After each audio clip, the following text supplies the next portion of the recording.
மங்களங்கள் தரும் தாயே மகாலட்சுமி சரணம். சங்கு சக்கரம் தாங்கியே எங்கள் இல்லம் வரணும்.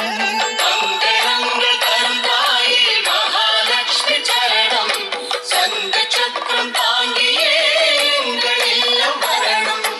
பார்க்கடலில் பிறந்தவளே அமிர்தவல்லி சரணம். பார்வையினால் பொன் பொருளை அள்ளி தர வரணும். மங்களங்கள் தரும் தாயே மகாலட்சுமி சரணம். சங்கு சக்கரம் தாங்கியே எங்கள் இல்லம் வரணும். சித்தலட்சுமி புத்தி லட்சுமி சுத்தலட்சுமி சரணம். பக்தியோடு நிதம் பணிவோம் சௌபாக்கியம்